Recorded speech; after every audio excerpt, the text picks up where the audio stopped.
I'd never seen a sky that colour.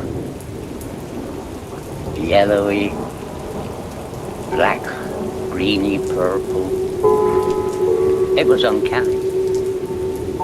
Oh, it was a day and a night that we should never, ever forget. I couldn't believe that this was happening. First the sky, and then this horrible smell. Really sultry smell. Thunder and lightning, and it was horrible.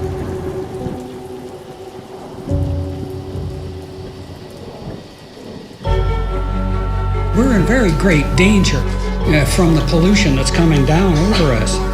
And we've been led astray by the military-industrial complex. Dangerous chemicals over us from Is the government experimenting with our weather? That's the question at the heart of a phenomenon called chemtrails, now getting widespread attention.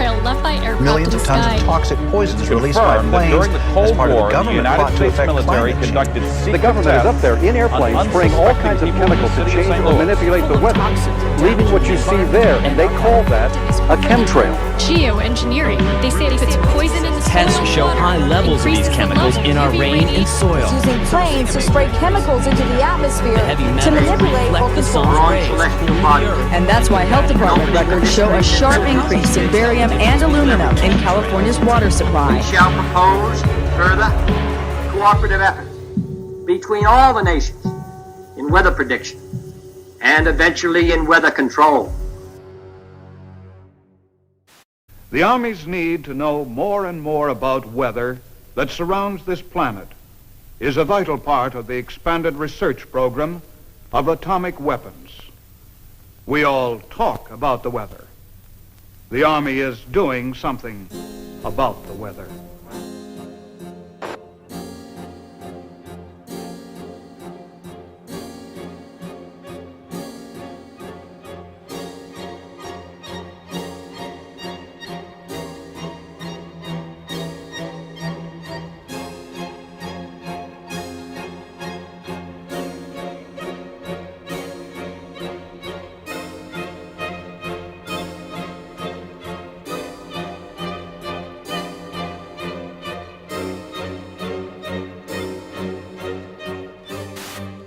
I would like to take you into the laboratory and show you a few of the experiments that led us to our outdoor experiments in converting clouds into snow. Using a home freezing unit such as this, we can form supercool clouds just like those in the natural atmosphere by taking a tiny piece of dry ice such as this and scratching it so a few tiny fragments fall into the supercool cloud.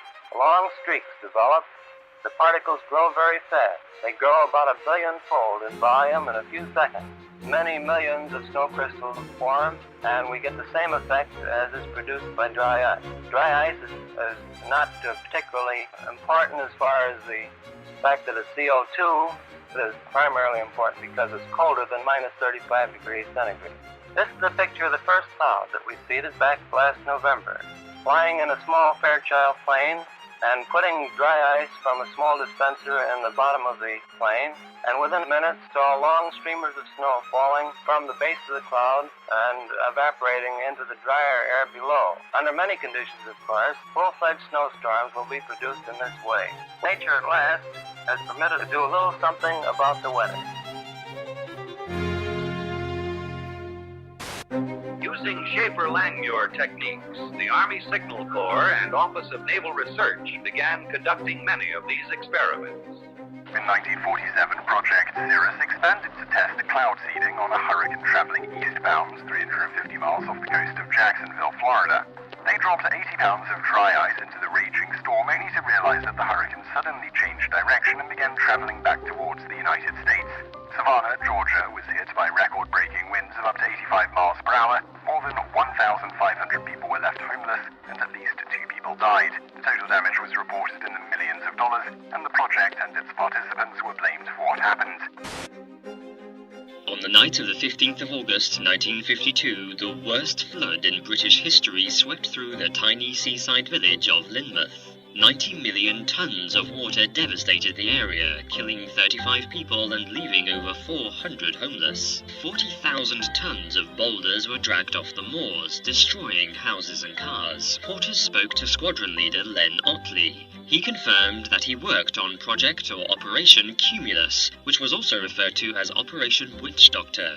What's more, in mid-August 1952, Alan Yates, a lecturer at Cranfield School of Aeronautics at the time, was asked to take part in cloud seeding experiments. According to Yates, the artificial rain fell over Lynmouth and washed the village into the sea. Newly declassified documents prove that Project Cumulus was indeed going on the day of the flood that year. Project Skyfire, a U.S. forestry research operation concerned with the study of lightning in all of its manifestations. Project Skyfire is aimed at lightning fires in western Florida. In detail, the manner in which your work involves you in the dispersion of clouds, which happen to have some effect on, or rather bring about thunderstorms or what have you. Could you tell our audience something about that type of work? Laurie, we're conducting experiments in cloud seeding aimed at determining whether or not weather modification techniques might possibly prevent lightning fires. We carry this work on by seeding clouds with silver iodide nuclei. We disperse silver iodide from specially developed generators located either on the ground or on aircraft. Our experience has been that we can do the best job through aircraft seeding. Again, man looks to his own efforts to increase the flow of water. Since the 1946 experiments of Dr. Vincent Schaefer, we have known that some clouds can be modified through seeding to yield additional precipitation. In 1961, Congress directed the Bureau of Reclamation to begin a long-range study of cloud seeding with the aim of eventually augmenting the nation's supply of water. The program, called Project Skywater, continues at many sites throughout the United States. Eventually, if the research program proves successful, the methods learned will become part of our nation's integrated water resources program. In 1962, during the Vietnam War, American forces responded with Operation Ranch Hand. Over the next 9 years, spraying an area about the size of Massachusetts with defoliants, the most notorious being Agent Orange. Large swaths of Vietnam were left barren. Enough food to feed 600,000 people for a year has been destroyed. Despite this sudden devastation, U.S. officials said the spraying created no lasting harm. Milton Ross, a Special Forces advisor near Pleiku, has a son born without the tips of his fingers. North Vietnam charged today that defoliants have produced many instances of miscarriages, congenital defects, and monstrosities among children. The Vietnamese government insisted the cause was Agent Orange. Although that war was long ago, there is lingering anger about the United States' use of a controversial defoliant spread by American aircraft on the jungles there. An epidemic of birth defects, brain damage, and rare cancers still affecting hundreds of thousands of Vietnamese today. According to environmental studies, high levels of dioxin could still be found in the soil in certain areas and had seeped into nearby lakes.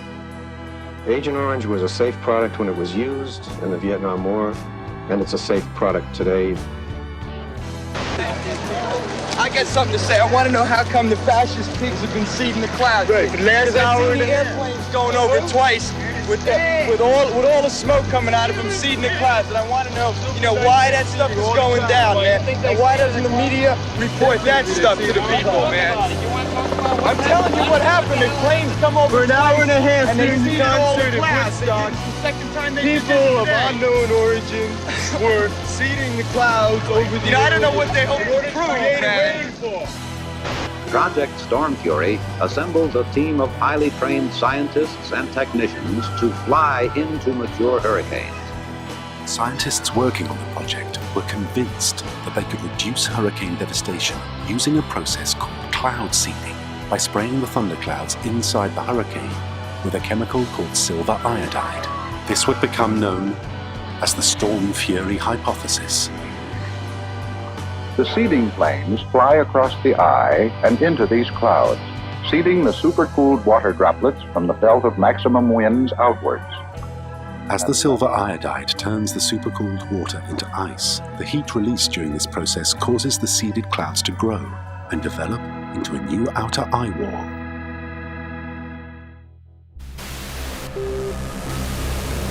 At that time, the United States Army were in Vietnam. Pierre Saint-Amand was part of the team assembled in a top-secret cloud seeding operation known simply as Project Popeye. In May 1967, as monsoon clouds developed over the Ho Chi Minh Trail, Armand and his team put their new weapon to the test.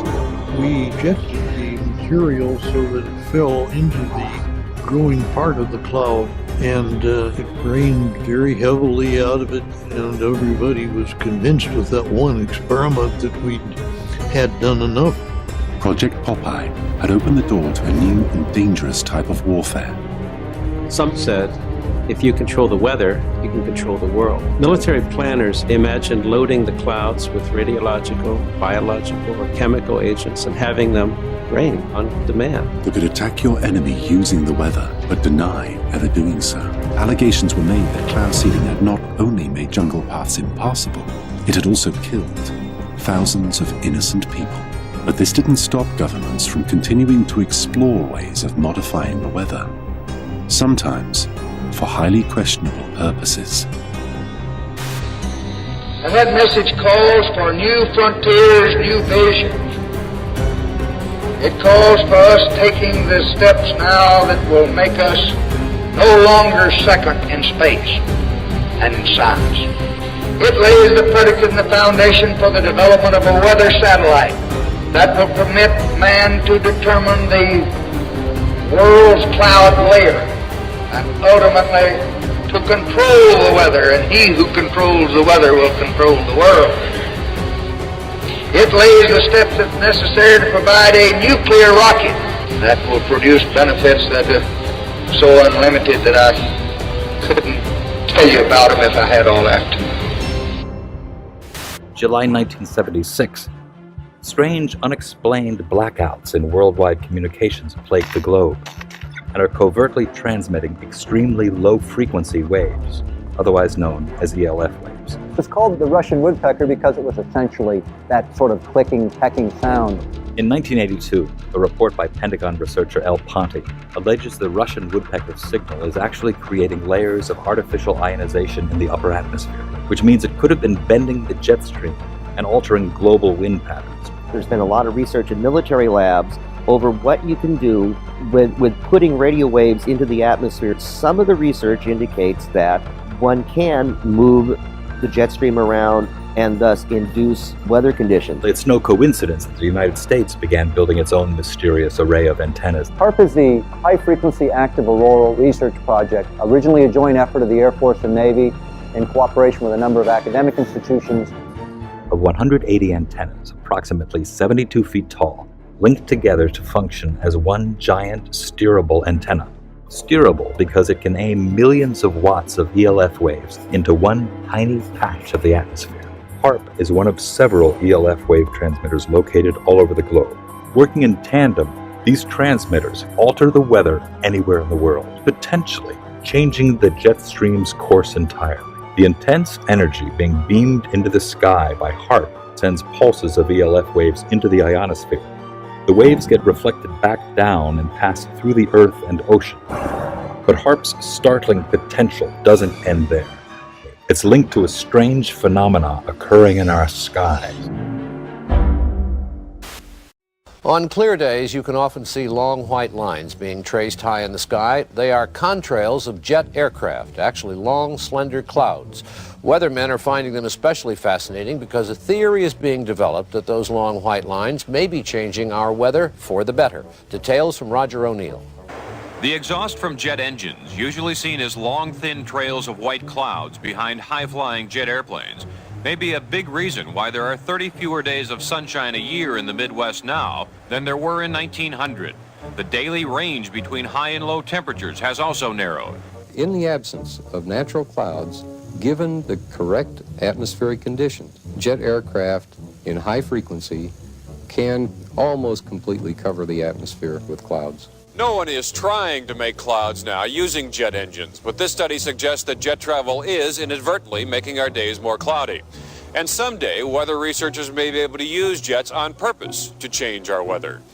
Roger O'Neill, NBC News, Champaign, Illinois. And finally, a federal report today predicted possible catastrophic warming of the Earth by the 1990s with the strong climate change. Hurricane Gloria is moving on the East Coast tonight like a monster out of a science fiction film. 3,000 homes went underwater, and of those, almost 900 were destroyed.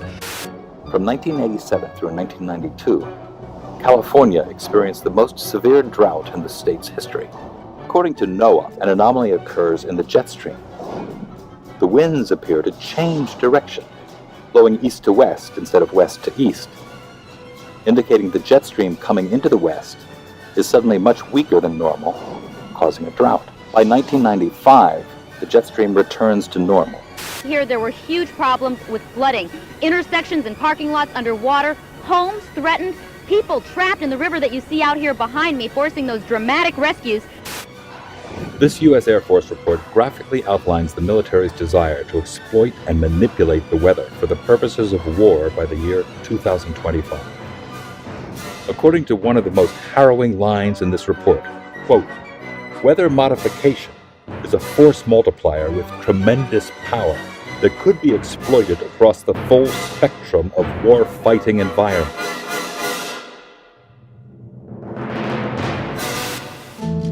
Man-made global warming is no longer just a theory about climate. It is the defining moral and political cause of our age. It is presented in the media as having the stamp of authority of an impressive international organization, From the IPCC, the United Nations Intergovernmental Panel on Climate Change, or IPCC. I've often heard it said that there is a consensus of thousands of scientists on the global warming issue and that humans are causing a catastrophic change to the climate system. Well, I am one scientist, and there are many that simply think that is not true. the final conclusions are politically driven. This claim that the IPCC is the world's top 1,500 or 2,500 scientists, you look at the bibliographies of the people and it's simply not true. There are quite a number of non-scientists. And to build the number up to 2,500, they have to start taking reviewers and government people and so on, anyone who ever came close to them. And none of them are asked to agree. Many of them disagree. Those people who are specialists but don't agree with the polemic and resign, there have been a number that I know of. They are simply put on the author list and become part of this 2,500 of the world's top scientists. People have decided you have to convince other people that since no scientist disagrees, you shouldn't disagree either. Climate scientists need there to be a problem in order to get funding. We have a vested interest in creating panic because then money will flow to climate science. It's become a great industry in itself. And if the whole global warming farrago collapsed, there'd be an awful lot of people out of jobs and looking for work. There's one thing you shouldn't say, and that is, this might not be a problem.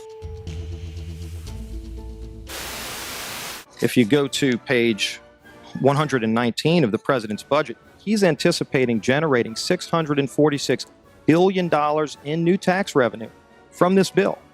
So clearly the president expects this bill to generate $646 billion in new taxes that even his own budget director has said would be passed on to consumers. Well, you must have been listening to our testimony that we've had for the last few days with dozens of experts that have come in who have given completely different views. Well, I would encourage you to go back and look at the testimony this committee's heard. Dude, we're talking about that can export millions of jobs out of our economy, out of our country, and testimony's been given just to those numbers. And so we're talking about a serious consequence that there would be on this country. The carbon would be emitted, but it would be emitted in China and India, and the jobs would go to China and India. Do you want to man-made global warming pollution causes global warming. It's my understanding that back in 1997, when you were vice president, Enron's CEO, Ken Lay, was involved in discussions with you at the White House about helping develop this type of policy, this trading scheme. And is that accurate? Is it inaccurate? It's been reported. I don't know, but I met with Ken Lay, as lots of people did, before anybody knew that he was a right. crook. And clearly, you can see why so many of us are concerned about turning over this country's energy I didn't know him well enough economy. to call him Kenny Boy. You knew him well enough to help devise this trading scheme, and obviously we know what Enron and these big guys on Wall Street like Goldman Sachs, and I know you've got interest with Goldman Sachs. No. These people, well, that's been reported. Is that not accurate? No, I wish I did. I'm saying that there are going to be big winners and big losers in this bill. And I think that should be noted, that companies like Enron helped come up with this trading scheme that would Enron. I don't know if this is true or not, that some scientists are trying to figure out a way to block the sun to try to slow down global warming. Yeah, it's a measure of the feeling of desperation that some of them feel. Are they really thinking they could do that? Well, some of them are seriously proposing, and I think it's completely nuts. Yeah. You put another kind of pollution, sulfur dioxide, up to orbit, cover the atmosphere. The sky won't be really blue in the way it is now anymore, but it would block out some of the sun's heat so that we wouldn't have to take the difficult steps to stop spewing all this global warming pollution into the atmosphere. And of course, there are a lot of problems with what they're proposing. You could actually spray sulfuric acid in the stratosphere 20 kilometers over our head and use that to stop the planet warming up in a kind of ugly tech fix. You can spray something into the atmosphere to change. Spray pollution into the atmosphere to stop it warming. How do you do this? You'd start with a fleet of modified business jets and say 20,000 tons of sulfuric acid into the stratosphere every year, and each year you have to put a little more, and this doesn't, in the long run, mean that you can forget about cutting emissions. We will need to rein in No, emissions. we'll get to it eventually. But in the meantime, we're shrouding the earth in sulfuric acid. So people are terrified about talking about this because they're scared that it will prevent us cutting emissions. Right, and also that it's sulfuric acid. We put 50 million tons of sulfuric acid in the air now as pollution, and it kills 1 million people a year worldwide. Okay, but it'll be better if we put more in. We're talking about 1% of that. 1% more, we're just killing 10,000 more people. You can do math. What happens to the sulfuric acid after it's sprayed? Does it just stay up there? No, it rains down, but it's a tiny addition to what we're already doing. Is there any possible way this could come back to bite us in the end? It actually turns out to be an old idea. This was known since President Johnson. You ever look at those planes up there? They have contrails behind them. Maybe all those planes are the contrails. Maybe they're actually spraying chemicals into the atmosphere right now, and Uncle Sam isn't telling us. Seems extremely unlikely. That the United States is not telling something to its citizens? That seems extremely likely to me. Read the newspaper. I think they might have your idea already. This geoengineering idea in its simplest form is basically the following. You could put fine particles, say sulfuric acid particles, sulfates, into the upper atmosphere, the stratosphere, where they'd reflect away sunlight and cool the planet. There's lots of mystery in the details, and there's some bad side effects, like it partially destroys the ozone layer, and I'll get to that in a minute, but it clearly cools down. And one other thing, it's fast. I guess the thing I haven't said about this is it is absurdly cheap. It's amazing how we can affect the planet. The one thing about this is it gives us extraordinary leverage. This improved science and engineering will, whether we like it or not, give us more and more leverage to affect the planet, to control the planet, to give us weather and climate control, not because we plan it, not because we want it, just because science delivers it to us bit by bit. What is geoengineering? It's really two very different things. One is ways that we would alter the amount of sunlight the Earth absorbs, and so cool the planet, partly offsetting the effects of carbon in the atmosphere, and that's called solar radiation management, or in some technocratic way, SRM. And the other one is to take carbon out of the atmosphere, so-called carbon dioxide removal. Before we get on to solar radiation management, let me ask you about the carbon dioxide removal.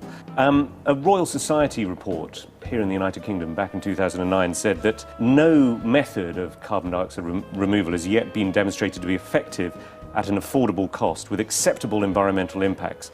And they only work to reduce temperatures over very long timescales. I think that's exactly right, and I can say that both as an author of that report and as somebody running a startup company trying to capture CO2 from the air. Before we get into the pros and cons of it, how solar radiation management might work. Conceptually, it's simple. The doing it is not the hard part, but you could use aircraft or other methods to deliver literally tons or millions of tons of very small reflective aerosols, tiny particles, say, to the upper atmosphere. Spraying them out at a high altitude. Correct. Isn't one of the problems with the climate and studying the climate is that it's incredibly difficult to know exactly how it works. It is very difficult to model. Sure, it's impossible to know exactly, but you can still learn a lot. So we actually ran a survey almost a year ago now that took data, high quality data, from 1,000 people in the UK, Canada, and the US to try and understand public support for research on these technologies and what kind of political leanings influence people's decision to be for or against.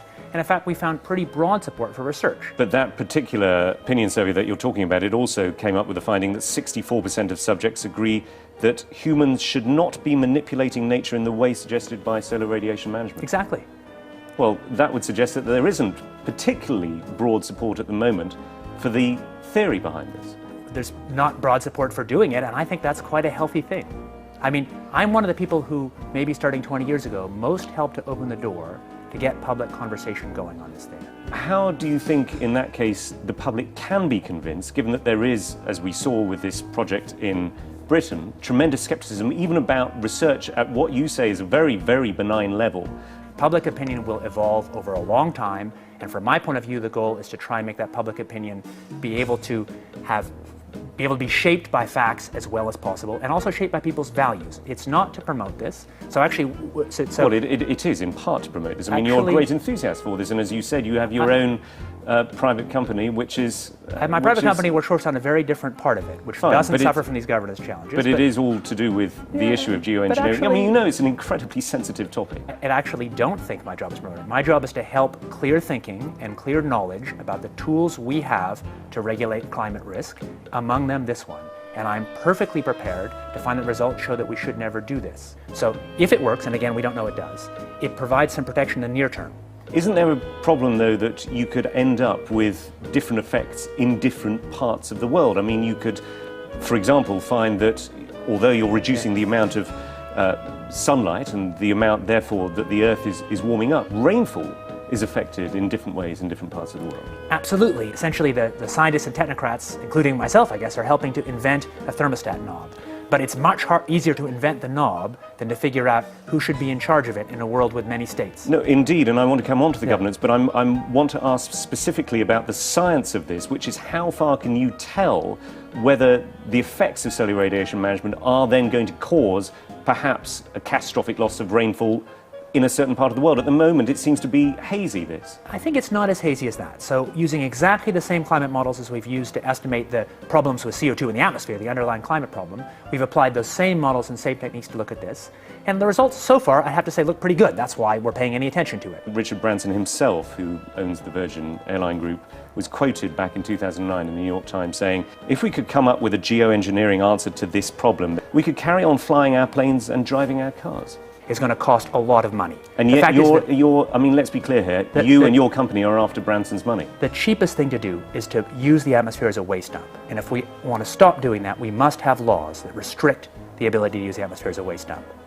My question is, are you not concerned that you and your company, Carbon Engineering, is looking for money from people like Richard Branson? It's funded, I think, in part by Murray Edwards, who is a key figure in tar sands, which is seen as one of the dirtiest fuels on the planet. It is. Are you not slightly concerned about the people who you're getting into bed with? I'm happy to take money from serious folks who have a broad set of interests. No problem. First of all, I should say, for work on SRM, on these very high leverage technologies that have security concerns, I believe there should be no private action, there should be no for-profit action. I believe it would make sense for SRM to actually restrict or eliminate the possibility of patenting. Isn't your company involved in several patents at the moment? This is the difference. So for capturing CO2 from the air, that's an encapsulated small technology, which can be regulated by the normal laws. It's inherently expensive, so there's no risk of sucking all the CO2 out of the air because it costs so much. Any technology you have that removes CO2 will have local risks, maybe unacceptable risks, but those risks can be managed by the normal local risk management we have. So I think that I'm happy to see private action on cutting emissions by making solar power or electric vehicles or capture from air. I'm not happy to see public action on technologies with this huge leverage, like putting particles in the stratosphere. I'll tell you a little bit about some new work we've been doing, thinking about how you actually might put aerosols in the stratosphere. The novel method we've been thinking about, or it's not novel at all, it's actually exactly what happens from aircraft contrails, is that we put a condensable, a few megatons a year of sulfur would be enough to produce sort of 4 watts per square meter radiative forcing directly out of the back of an aircraft. There's a huge literature in the nanofabrication world about making fine particles from low vapor pressure gas, and there's nothing very hard in terms of aircraft engineering. If you go to aircraft engineers, and we've done this, they say that would be easy, we could do this if you want us to. We've mostly thought about sulfur, and there's a lot of good reasons to think about sulfur, because sulfur's what nature does, at least in this version of the model, is if you put sulfur in continuously, you actually get a remarkably ineffective result. Nevertheless, there might be some good reasons to think about alumina. The big deal really is that alumina has 4 times the volumetric rate as sulfur, but roughly 16 times less the coagulation rate, so you could get away, we think, with much smaller mass flux. The little picture is from a nanofabrication study, which shows you can make high-quality alumina particles just by spraying aluminum vapor out, which oxidizes. So it certainly seems pretty cost-effective and easy to do this with aircraft that are not very different from conventional aircraft. High-class business jets like the Gulfstream have wing designs that are very efficient. So with slightly different engine choices, they can easily deliver large weights up to sort of 20 kilometers or a little higher. And you could do that by either building new versions of these aircraft or even re-engineering existing aircraft. We have engineering firms that can do it. So you go to an engineering firm and you want this done. They don't say this is hard or unusual. They say, okay, yes, we could do it.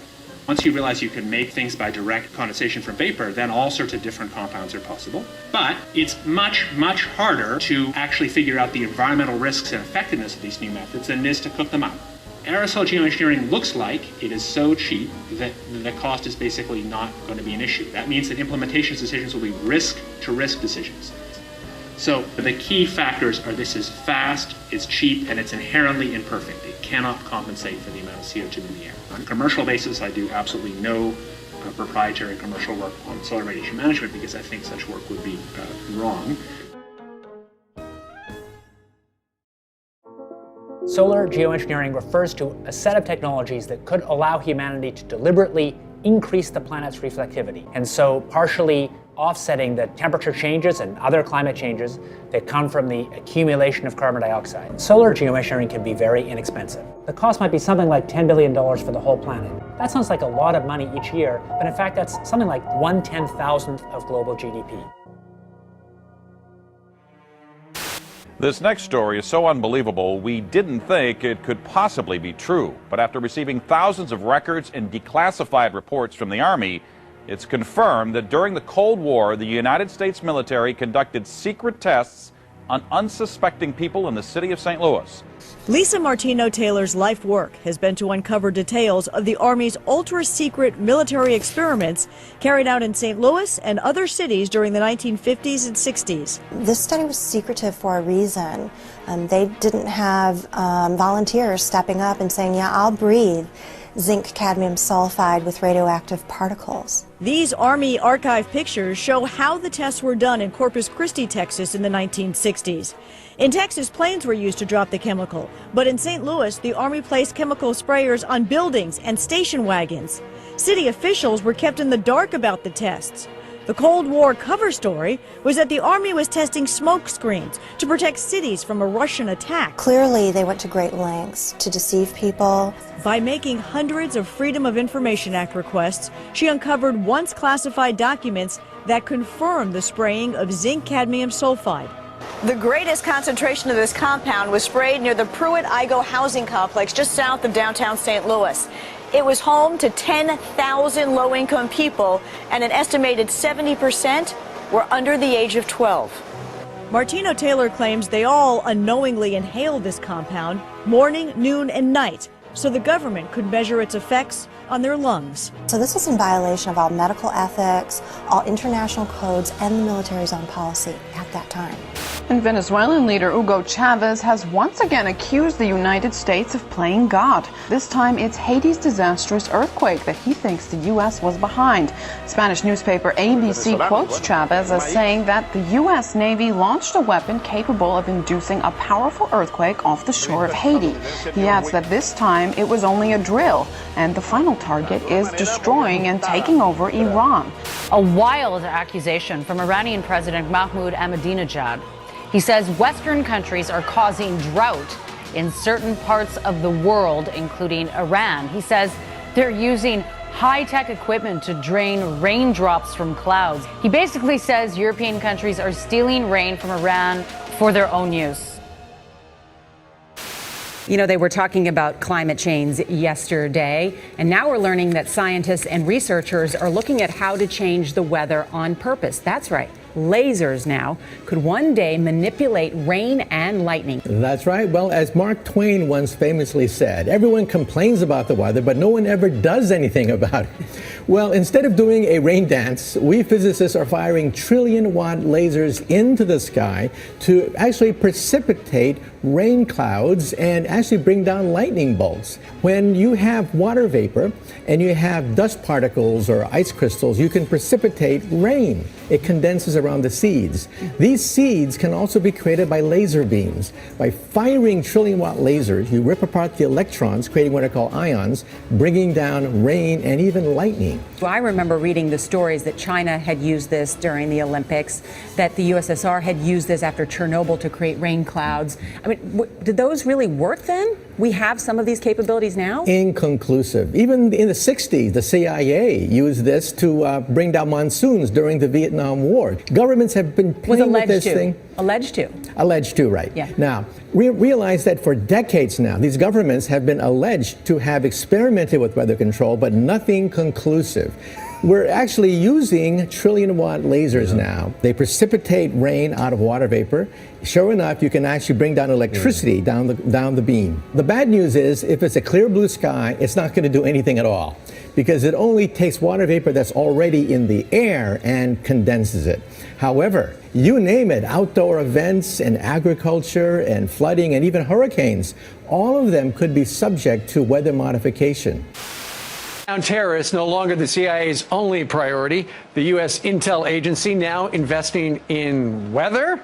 Well, they're looking into something called climate engineering or geoengineering, which is a way to manipulate the climate to mitigate the effects of global warming. And they think that maybe this might pose a national security threat in the form of exacerbating water shortages or causing more regional instability in places like Darfur or in India-Pakistan region, in the Kashmir region. So they want to find ways of mitigating climate change, and they're investigating, are there possible ways of doing that? Scientists have been researching this have been thinking about this for quite some time. There are two general ways of engineering the climate. One is called solar radiation management, which is putting particles into the atmosphere. So like if you think of a volcano explodes and it releases particles and that cools down the planet. So that's one way. You can put a balloon up in the atmosphere and spray particles. And then another way would be to possibly bring down carbon dioxide out of the atmosphere in a process called carbon capture and storage. They're basically funding research by the National Academy of Sciences. Okay, so the CIA is not trying to control the weather. We've tried that before and it doesn't really work, but they're trying to impact climate change. They want to have a lot of tools in the arsenal in case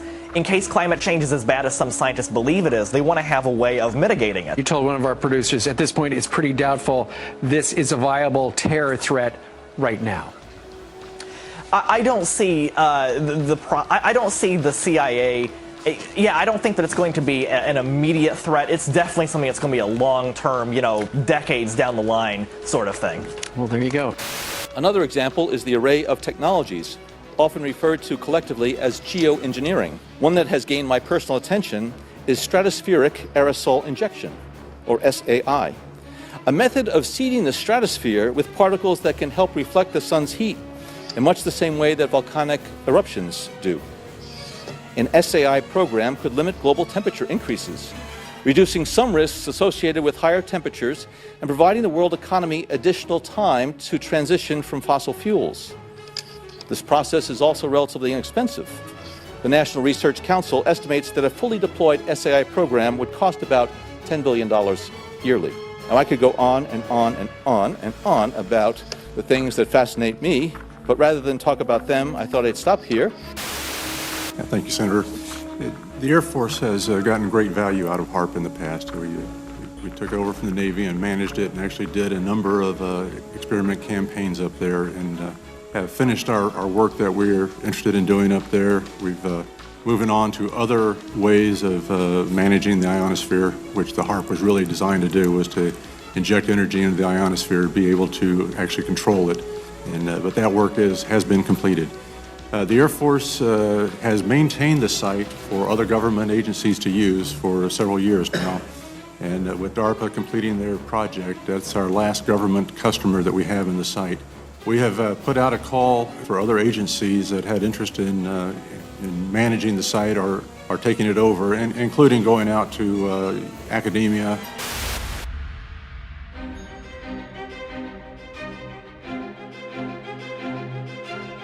International corporations are modifying our weather all the time, and they're modifying it in ways that cover thousands and thousands of square miles. Programs are impacting microclimates needed for our crops to survive and needed for pollination. The other issue is that a lot of times we're talking about mitigation for climate change. It's rather an undefined term at this period of time. And so what happens is that many times we're talking about artificially putting chemicals like sulfur or particulates into the atmosphere in what they call geoengineering schemes to reduce, supposedly, global warming. And if you take and you put up into our skies chemicals to reduce the amount of sunlight reaching the earth, you are going to begin to reduce crop production. Without the process of photosynthesis, whereby plants from direct sunlight gain the energy to grow, to produce crops, we are going to find ourselves, if we mitigate in that direction, impacting the crop production not only here in the United States, but worldwide. What you're seeing now, a lot of times many scientists know, especially at NASA and in other areas, that the skies that we're seeing are not normal cloud formations. These are man-made. In California, the State Department of Health drinking water tests were examined between 1970 and this year, and we found unusual spiking in barium, aluminum, strontium, manganese, and all of these spiked at the same time in various drinking water supplies across the state of California and also in Arizona. So what's happening with these atmospheric tests is that aluminum, as one example, gets into the root systems of our trees, and it looks like the trees are dying of drought, but they're not. Many of our forests in Redding, California and other areas are dying from warmer temperatures produced by persistent jet contrails, also impacting tree health and crop health. They know from scientific studies back in the 1970s that they deplete beneficial ozone in the atmosphere by releasing nitric acid. The death dumps, otherwise known as chemical trails, are being dropped and sprayed throughout the United States, in England, Scotland, Ireland, Northern Europe, and I have personally seen them not only in the United States but in Mexico and Canada. Birds are dying around the world. Fish are dying by the hundreds of thousands around the world. This is genocide. This is poison. This is murder by the United Nations. This element within our society that's doing this must be stopped. I personally have observed the planes in Lincoln, Nebraska at the Air National Guard. They have no markings on them. They're huge, bomber-like airplanes with no markings. This is a crime. Crime against humanity, crime against America, crime against the citizens of this great country. What is wrong with Congress? This has an effect on their population and their people and their friends and their relatives and themselves. What's wrong with the pilots who are flying these airplanes? They're dumping this crap, this poison, on their own families. Somebody in Congress has to step forward and stop it now. Thank you. I'm Ted Gunderson. I conducted air sampling, I conducted soil sampling, and I was getting high levels of these contaminants. When I started asking the question again under a new commander, I never in my life thought I would have somebody look me in the face and tell me, "Is there something wrong with you? You've been looking really depressed lately. You know I can put you under a mental evaluation for up to 120 days. Who would take care of your daughter?" Because I was divorced at the time. As soon as I heard that, I knew. It validated everything I ever thought. And I thought, I've spent 9 years of my life trying to protect human health, and here we are, violating law after law after law. Just sitting here, instead of protecting the people, we are poisoning the people. And you ask yourself, if this is true and we are spraying the people, where are the pilots? Where are the people? I don't know if you pay attention, but look at Snowden. Look at Manning. People don't come forward because these supposed Whistleblower Act protections that you have, are not enforced, they're not supported, and they really don't exist. Geoengineering is occurring, it's been occurring, it is not new, and your tax dollars are funding this. So it is unethical every day for all the other people that are out there that work in preventive health, or even physicians that aren't speaking about this. They need to. The biggest hurdle that we have is disinformation sites. I never say them, but I'm going to today, so that you know if anyone ever gives these to you as a reference to debunk you, it's Metabunk and Chemtrail Science. Those are two websites that are ran by a government shill named Mick West. He is a computer gaming programmer who tries to tell you about persistent contrails. So somebody who isn't even credentialed in chemistry or physics or ecology, none of that, is trying to tell you that you're crazy. You have to understand that I have met people who used to be purposeful disinformation trolls, as we call them. These people are paid to get you on board to believe a website or an article. So I just want everyone to know and understand that of all things, of all the freedoms that we are losing, geoengineering is the #1 issue that we are facing. Because you can have guns and money and you can have everything. If you don't have food and water and you are dying of respiratory or neurological illnesses, what does it matter? So you've heard about vaccines and you'll hear, about smart meters and you'll hear about other issues. These are all systemic effects. We are getting overexposed to toxins. People will tell you fluoride's in the water, but it's not a lot. It is a lot because you're getting it everywhere in your food, water that you drink, and you're getting it in your vaccines. Our bodies cannot metabolize these toxins. There's the debate. Is it a condensation trail or a chemical trail, something with an additive in it?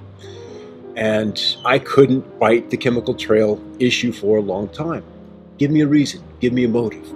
And so I started time-lapsing the sky. And there was this one day where I saw a series of planes go by, but one trail persisted and the others didn't.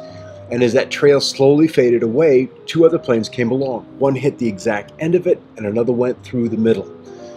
How could these planes be aware of, or better yet, even be remotely concerned with what's going on with the debris from another plane? And as I time-lapsed the sky more and more and more, and at higher and higher resolution as the technology improved, it was a godsend, because you could see even the little planes were part of the bigger program. So they had to be at a precise place at an exact time to reveal a disturbance in a trail that may have only been in the sky 10 seconds. It went beyond correlation. And we're dealing with a massive, massive ballet in the sky. Yeah. We've got a program that is loose on the planet and is this guise of climate change, but it is this program we're seeing at work. As I became more aware of technologies, I looked at these clouds, at these patterns with different eyes, with a different understanding. And what I've learned is that these chemtrails help the technology align these patterns, align these vibrational structures which direct our weather today. When I found out about this first, I couldn't believe that I had never seen it before, because I'm from County Wexford, which is known as the sunny southeast in Ireland, and we have always boasted the highest sunshine hours in the country, and we are also underneath one of the busiest air corridors in the world. When I started to find out about chemtrails, I started to look up and I realized that, yeah, these trails do linger all day, and they go horizon to horizon, and you look to your old photographs and you don't see these kind of trails. So I suppose when the penny dropped was when I saw what in the world are they spraying. That's really when this whole thing kind of made sense to me, because it was explained in a documentary. People knew what they were talking about, and this made a lot of sense. This is a government program to control the weather, and if you think about it, if you want to dominate and control the planet, this is the ultimate weapon to do that. So the Irish media now are normalizing weaponized air as a reality that we must get used to. They are blaming car emissions and coal pollution, but there's no mention of the elephant in the room, the hundreds of millions of tons of substances being sprayed into our atmosphere every year, like aluminium oxide, which David Keith and other geoengineering proponents are proposing spraying into our skies. They will never admit these programs are going on, but we know they are going on because 2004, the Civil Aviation Authority in the UK conducted an investigation into cabin air quality, and one of the peak materials found was aluminium. So what the hell is aluminium doing floating around up at cruising altitude?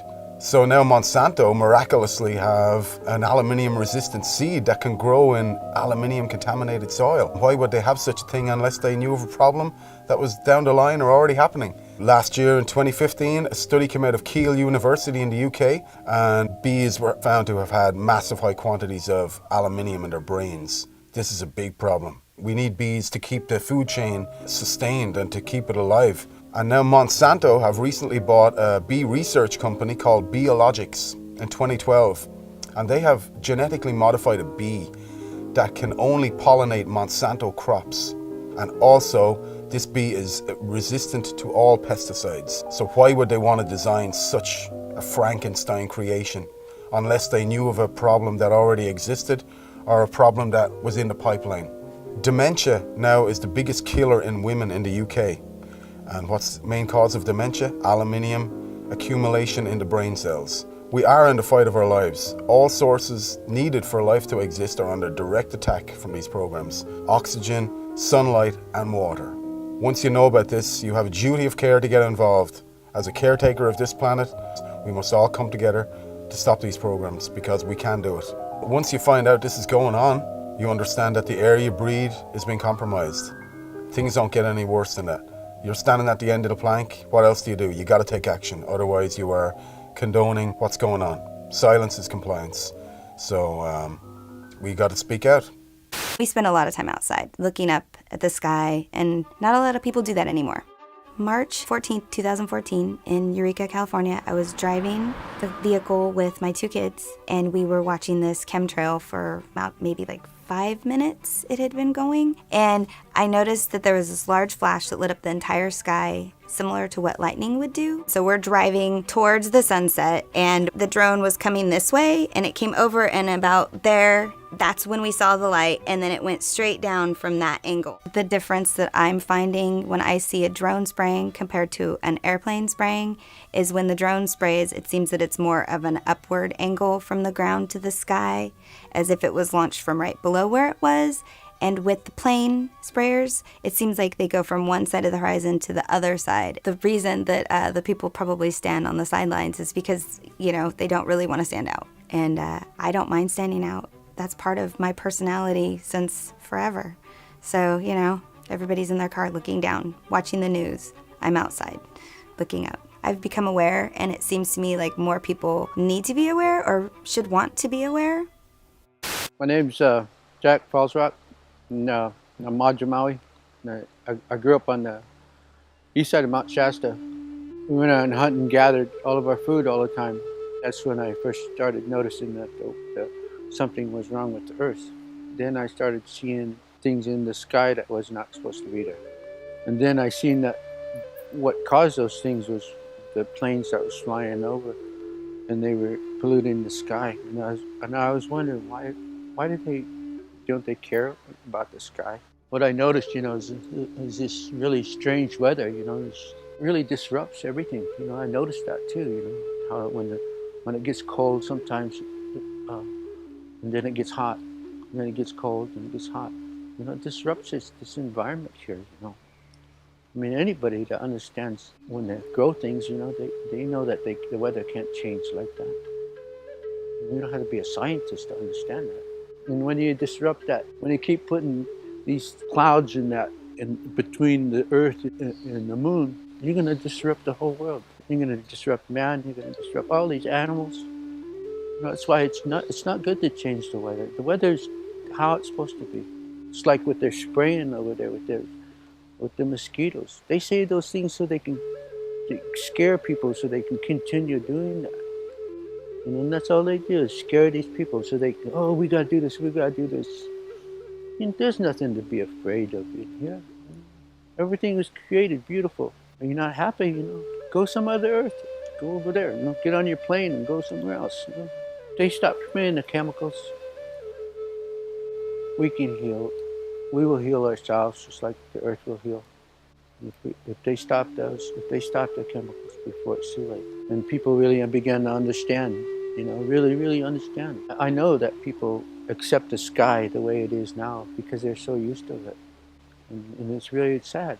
We should stop using all the chemicals that we use.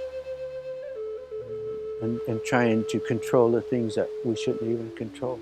Quit using the chemicals. Quit using the chemicals in the sky. You're going to wake up one morning and you can't breathe, then what are you going to do? We have freedom of information in both British Columbia and Canada. So I first inquired from the province because I was relatively close to the people there, so I thought I could probably find out more from it than I might from Canada. However, I did get a quick response from the province saying basically they knew nothing about it and they couldn't help me. It took a long time for me to get a response from the federal government. I requested the information through the Freedom of Information legislation in about 2013, I think it was. And it was 2014 in March when I finally got a response. I got 47 pages, of which 10 were blanked out completely, and 6 or 8 had comments, this information cannot be provided for you under section whatever of the Freedom of Information Act. So I didn't get all the information. There's a lot out there that they haven't told us. But they told me enough that it basically confirmed for me and for all of those that the report was provided to that yes, it was happening. And I think there needs to be more an awareness among the people. The more we talk about chemtrails, what's happening, we're being rained upon with aluminum, barium, strontium, all of that, and the effects, of course, we're feeling here as well. It's recognizing the report from the federal government, Canada, that this will affect geoengineering, as they call it, chemtrails, solar radiation, whatever you want to call it, will affect climate. It's reflecting back the sunlight, but it also recommends or recognizes in the report that it's going to have different effects in different places. The moment governments admit that this is happening because of what it is they're doing, there's a liability, there's a responsibility, and that for them is a problem. So as long as the people are relatively quiet and they're more interested in a football game, a baseball game, or whatever it is today, as I said earlier, create an awareness. And I point to the sky every time I see the chemtrails, and whomever with me will know that those are chemtrails. If I'm not doing it, my wife will certainly do it. Lillian points it out every time to everyone, and that needs to happen. I guess for the most part, the populace still thinks that governments can't do that to us. It's impossible that it's happening. Mm-hmm. If the government came out, or the bureaucracy or whatever came out and said, we're very involved in genetically modified foods, or we're creating chemtrails, which means that you're being rained upon with aluminum or whatever, that would probably not go over too well. That would be politically very unpopular. You would have an outcry, you would have a protest, you would have a mini revolution. So they're going to try and keep it down as much as possible. You're not going to see a whole lot of politicians or bureaucrats jumping on it. The pressure is going to have to continue on. There's got to be a lot of it. It obviously, the result will be enormous public awareness. Once aware, they're going to fight it. They're going to be on our side. We're going to be together on the issue. That's important. I first got into chemtrails when I had some solar panels fitted onto my roof, and I noticed on the days that the sun was out, it was great, 4 kilowatts, happy days. And then I noticed some days it got down to 1 or 2 kilowatts, when actually the weather forecast sun. I'd never taken much interest in the weather until I was earning money out of it. And then when you find out you've earned only a fifth of what you should have earned according to the weather forecast, then something wasn't quite right. And I'd never heard the word before, chemtrails. And then when I went and looked it up on YouTube, I couldn't believe that somebody would actually spray the sky with lines deliberately. And yet, as the weeks went by, I found out absolutely it's true and they were doing it. And it was costing me money. There's other subjects that have come along in the meantime when I thought, is there anything that could be done to stop this? And having found other subjects, people like Wilhelm Reich's name was coming up, and even later Tesla. Wilhelm Reich, very, very clever person in as much that he realised there's an energy in life that's very, very powerful and important and is related to good health. And after many years of investigation, he found out there were some fantastic properties to this, and he called it orgon, which is related to ether. Other people came along, people like Trevor Constable, who looked at generating and changing the weather with certain pieces of equipment. And this isn't the use of chemicals, this is actually the use of equipment which reacts with ether, and it's perfectly 100% natural. Wilhelm Reich actually found out there was amazing cures with ether, and one of them was cancer. He actually cured the people that the hospitals discarded and put them on the scrap heap basically and says, we can't cure you. And Wilhelm Reich virtually cured every single one of them. He understood what ether was about. And how he found out about the cancer is that when you change the frequencies of DNA, the DNA loses all its instructions. And that means that the DNA grows distorted and it can't grow the way that it should grow. In other words, if it's part of your skin or it's supposed to be part of your kidney, it grows into a deformed piece of the body that shouldn't even be there. But by correcting the frequency, the DNA goes back to grow how it should do. And that's one of the amazing things he was working on. Tesla proved beyond any shadow of a doubt that he can actually tap into the energy which is already there. And what I mean by that is when you have two opposing potentials, you can tap in the difference between the two potentials, and that's your energy that you're actually creating. Now, Tesla said something that I thought was very interesting. I only found this out recently. He talked about ether, and he made this statement that ether controls magnetism, electricity, and all energy. Now, to actually come out and say that, he must have had some basis as to why. We know that Tesla based all his works on facts and many, many experiments. And of course, we use many of Tesla's technology today, both in electricity, magnetism, etc. And so we're in a position now where we're looking at equipment that Wilhelm Reich manufactured and made.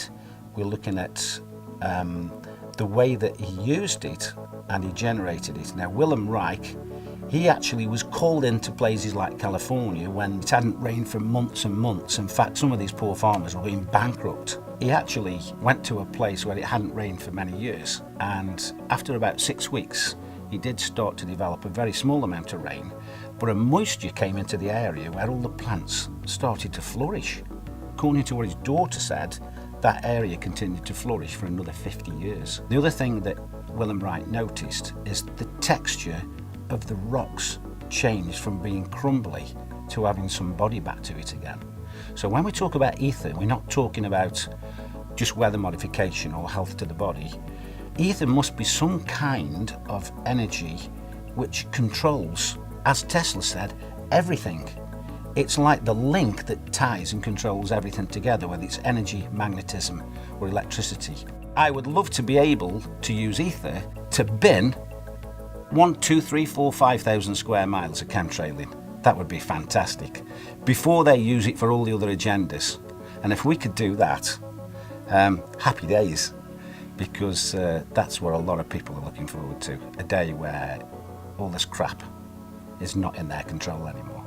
And I believe if we could master this, ether will do exactly that.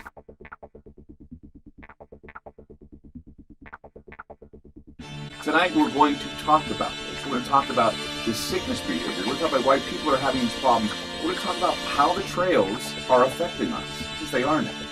There's no doubt. Even the EPA said so. They just made mention of it about, a couple months ago, actually, last summer. They admitted it. The EPA said it's affecting you. 888-673-3700. That's 888-673-3700. I'm Clay Lewis. You're listening to Ground Zero, and we'll be back. In the United Kingdom, they just published their mortality statistics for 2016. And you'd expect, okay, what's top 3? Cancer, heart attack, stroke. Always has been. Number 1, dementia. Number 1. Which of course includes Alzheimer's, which is caused by aluminum. They found carbon nanotubes in Parisian lungs. In Turin, half of the children had severe DNA damage from nanoparticulates. And there's a study that came out recently showing how nanoparticles interfere with the nuts and bolts of the internal workings of your cells and cause rheumatoid arthritis, which is just one of the very many autoimmune diseases we're all coming down with. We don't need any more evidence. We need to get this out into the public consciousness and say, oh, hell no. I wanted to let you know that there was a study that was released back in the summer of 2016, the Environmental Protection Agency. They declared that emissions from jet engines endanger the health of human beings and the environment. They pointed out they were investigating the possibility that lingering contrails, this is what they called them, lingering contrails contribute to dangerous heat waves, more powerful storms, lengthening of fire seasons, and other dangerous consequences. Well, there's a new study about air pollution that's revealing that, once again, the particulate, the aluminum and barium that we talk about in the trails, is creating dementia. For older women, breathing air that is heavily polluted by metals and other sources of fine particulates nearly doubles the likelihood of developing dementia, and the cognitive effects of air pollution are dramatically more pronounced in women who carry a genetic variant known as APOE, that's APOE-E4, which puts them at higher risk for developing Alzheimer's disease. There are so many things going on, and it's because these nanoparticles are disrupting the workings of our cells. Our bodies attack ourselves and it goes nuts. But just concentrating on what's being sprayed is only half the story. The electromagnetic aspect of this is devastating. The Russians were using the woodpecker program back in the 80s. They could change it right here. Yeah, because it's very long wavelength. It travels a very long distance. And it's such simple technology. Our body's resonant frequency is 5 hertz. All you have to do is just point that at someone and it's, if you pick someone up and shake them at 5 times a second, they'll fall apart. There's so much research on the cognitive, physiological, and other effects of electromagnetic radiation on our bodies and our minds. And, put a burrito in the microwave, it does something. You'll often find you just be going about along with your day and then suddenly bam, you're extremely tired, you just have to sleep. And you'll find a lot of people at the same time will have those things. You'll have people getting similar muscle spasms in different parts of the body all over the place. I mean, it's full spectrum warfare. I mean, the electromagnetic, the spraying, all these sort of things. In Scotland last year, between 2014 and 2015, the death rate from respiratory failure went up 14% in 1 year. That's statistically significant. I mean, why aren't they asking, why, is this massive jump? Italy's death rate overall went up 11%. This is carnage. So when you're looking at the spraying, it could be private contractors doing it, Sure. Weather modification, it could be a number of things that they're doing. Geoengineering, of course, Matt, he was the one that introduced me to the idea of geoengineering being used and doing the studies of geoengineering. That's what we talked about last time you were on the program. Well, you heard that now the bees are an endangered species. Exactly. I was reading about that the other day, that they now have made them an endangered species, and that's frightening. Because before we had what do they call that, hive colony collapse disorder. Yeah, colony collapse disorder. They said the colony collapse disorder could be because of Roundup, Monsanto. You name off all these things. But think about this: the bees are dying of the same type of problems that we're having, and that is dehydration, not getting enough water, not having enough water in our bodies, having diseases that are creating this sick behavior that we're having, and the bees get it too. Even people who have good night's sleep are not feeling it. They wake up tired, they wake up dragging, and so what else could it be but something environmental, something toxic that we're being exposed to? It's got to be above government because it's global. Right. They're doing it all over the world. Yeah. China, Russia, everywhere. And then that's the thing. If we don't know who, then we don't know all of the answers for them. And if they can't make a solid opinion. One of my biggest frustrations is the line, they wouldn't do that to us. I've heard that too. Why would they do that to us? Because they have families too. And I tell them, well, I have a genetic disorder that makes me prone to cancer. And why? Because they were testing nuclear weapons in the West Deserts of Nevada, St. George, Cedar City area in Utah.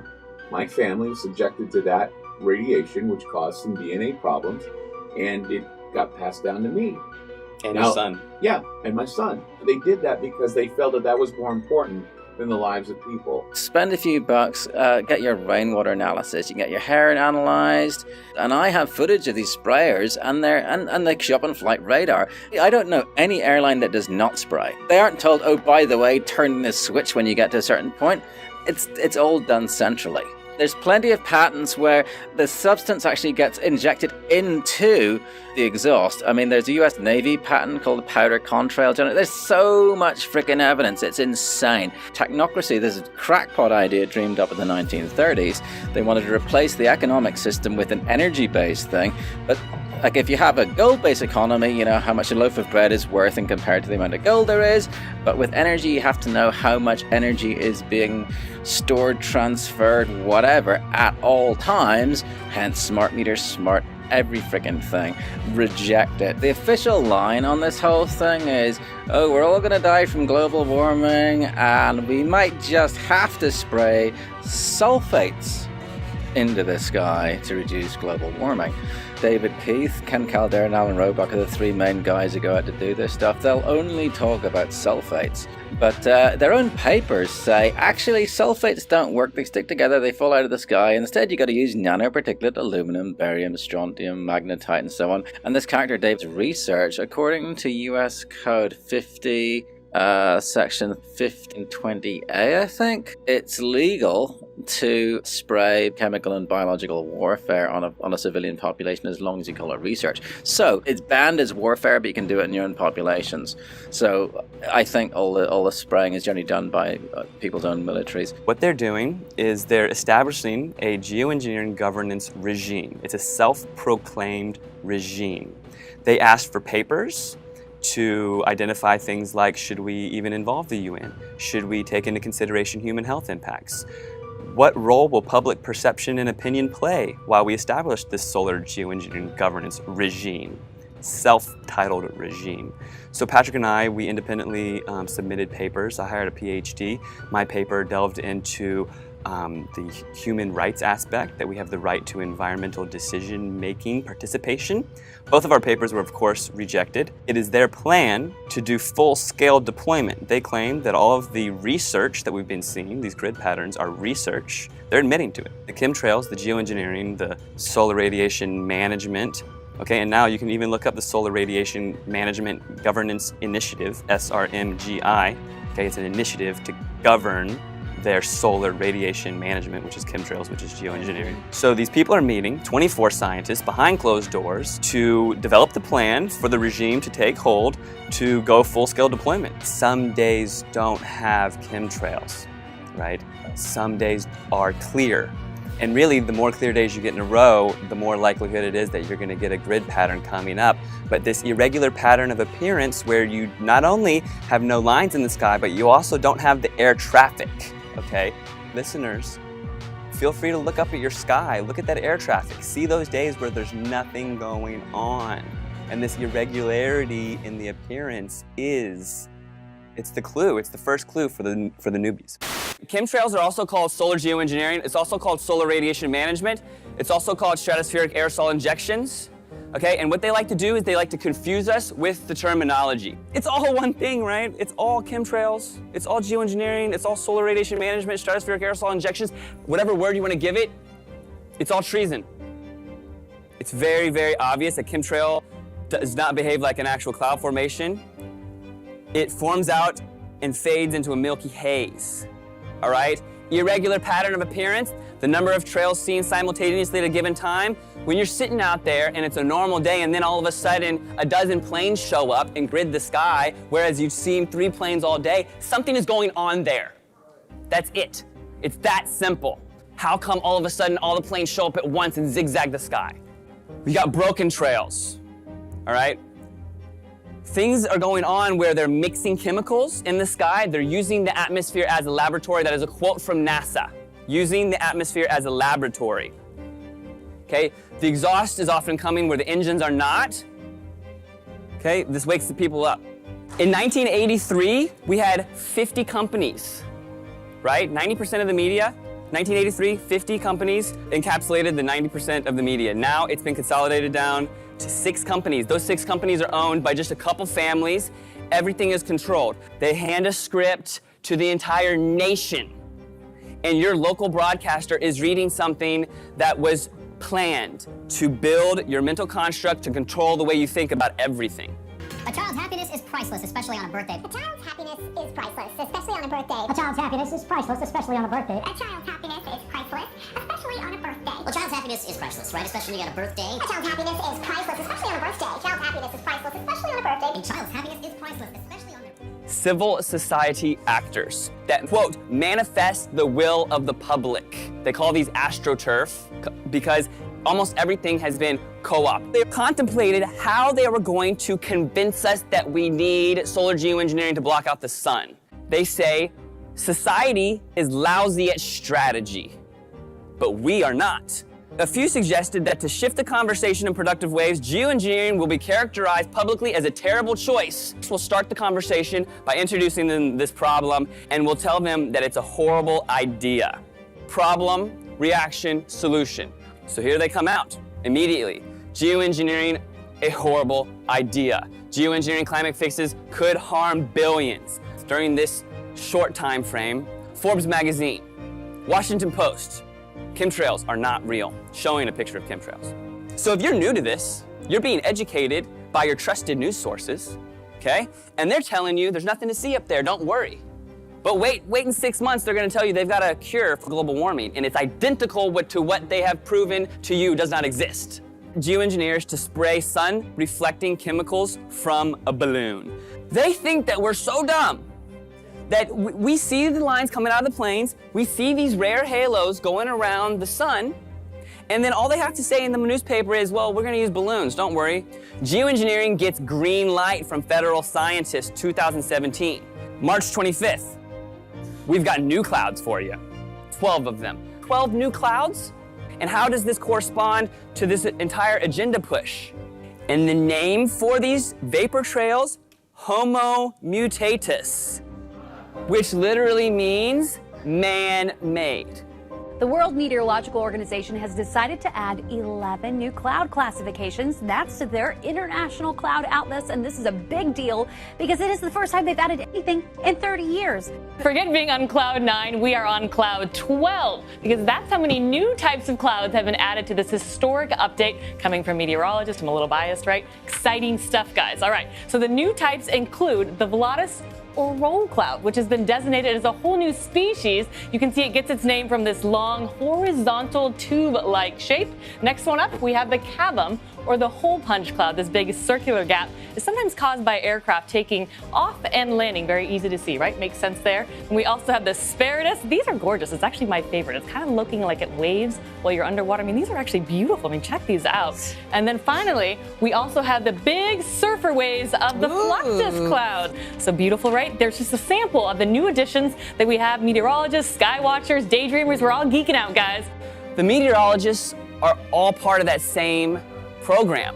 They're all getting handed a script and they're told to read it and they have no choice. And already it's time for governance, okay? This is something that they just shoved down our throats for the past few months, and they say they're gonna be doing it in the future, and they say don't worry that it's not real 6 months ago.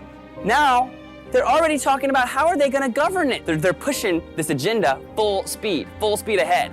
They're already talking about how to govern something that we're still slowly waking up to, that they're gonna be doing it to us publicly. This very small group of globalists claim that they have the exclusive rights to saving us and that we don't get it and they do. This is all of our skies, this is all of our air, this is our children's future. Everybody is involved here, all right? There was a time when people got pissed and they did something about it and they made things change, okay? They know that they can program you through social media, okay, and we can't let that happen. It's up to us to carry this information forward. It's up to us to be the change. And if we don't do it, we're not gonna have any sun. Thank you.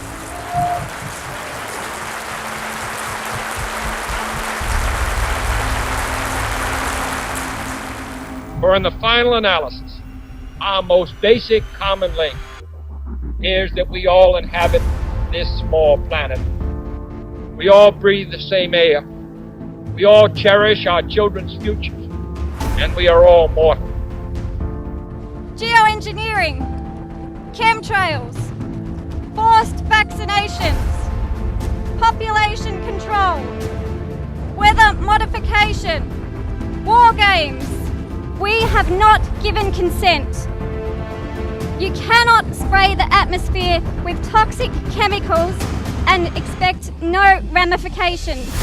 These chemicals go into our food, our air, and our water supply. Ill effects of these have been recorded as headaches, flus, breathing problems, skin problems, and my major concern is Alzheimer's disease. Aluminium causes nerve damage. Fluoride in the water works with aluminium in the air to cross into our brains.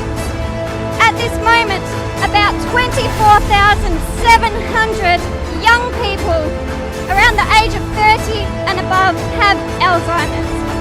In the next 10 years, 400,000 people in Australia will have dementia. It is now the third leading cause of death in Australia. About 10 years ago, I did a degree in environmental management. It's concerning to me that in that short time, we were brainwashed to believe in population control, that our Earth could not sustain itself if we didn't intervene. The Earth has enough resources for everyone. We need to change our thinking, but also change our actions. If you have never heard of these terms before, then please start looking at the sky and make your own decisions.